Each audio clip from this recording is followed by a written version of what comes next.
105.7 and 103.5, the Capital Region's classic rock station. 57 minutes of nonstop classic rock. Good morning, everyone. BJ is my name. I am happy that you are here with me. It's a cool morning here in the Capital Region, but that doesn't mean that things are bad. That means things are great, especially since we've got music on the way from Aerosmith, ZZ Top, and more on the way. Well, for those of you who don't know, I work in radio and I do a show every single day. I've been doing it now for almost 20 years. Is that incredible or what? Anyway, it's insane to think about. I've met a lot of people and I have a lot of different stories. And I thought maybe, I could use this channel and I could tell some of those stories that you guys, you may or may not want to hear. But if you do like them and you do want to hear more of them, then please like and subscribe on the channel. So one of my absolute favorite bands is Metallica, and I've had the chance to see them a couple of times live, and one time only, I actually got to go backstage and meet the band. Now, I didn't get to meet all of the members of the band, but I did get to take place in an interview with one of the members of the band, which we'll get into in a minute. We did a really cool contest years ago on the station I used to work at, which is ironically like the same station that I'm currently at. It was just a little different. We gave a listener the chance to go backstage and interview Metallica. Now, I had to accompany that listener backstage, but it was an amazing experience. I got to tell you, the guys in Metallica, I know that some people may think that they could be a little standoffish.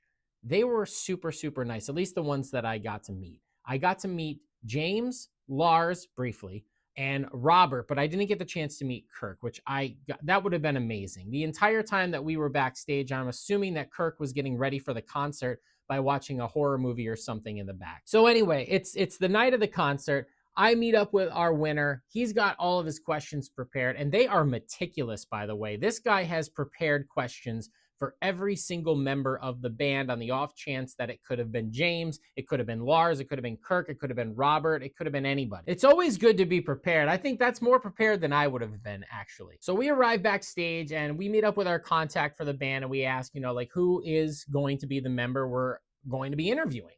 And they're like, well, we don't know yet, but we'll let you know. And, this guy is a Metallica fan just like I am. He's hoping that he's going to get to sit down with James Hetfield. Right? That's like the dream. Okay.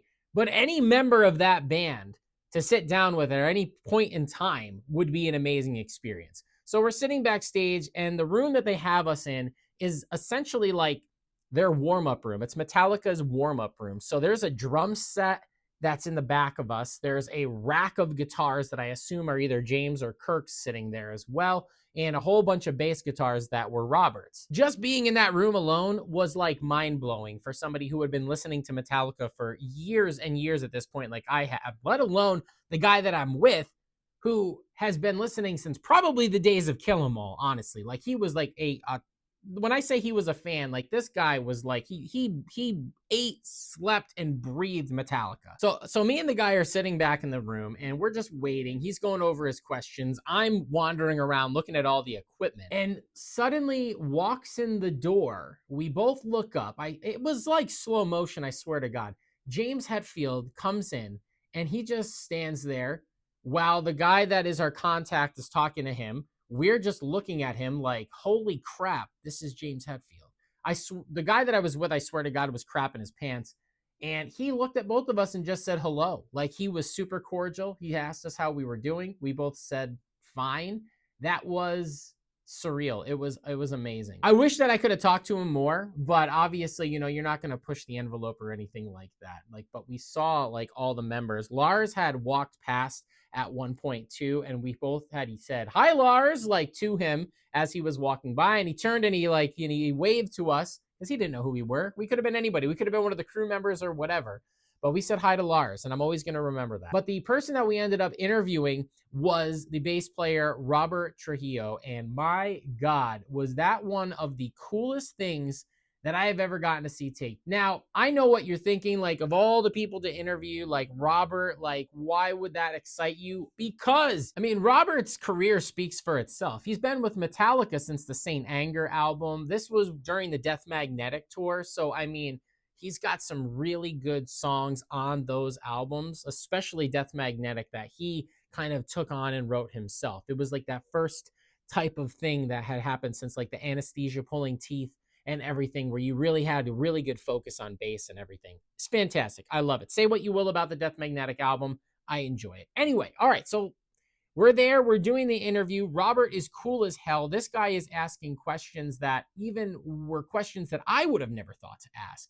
And I was just blown away and I was floored. Now, that time of meeting one of my favorite bands, I did not make a fool of myself. However, there was a point in time where I got to meet Dave Mustaine of Megadeth. And I know Dave Mustaine of Megadeth is troublesome, but I enjoyed his music at the time. And this is before he was like kind of off the deep end Dave. That's what we'll call him, off the deep end Dave. I made a total fool of myself in front of him. I stammered, I fangirled. It was very strange. Anyway, we'll get into that for our next story next time. But anyway, if you like this, I've got more for you. Like and subscribe, and we'll talk radio more.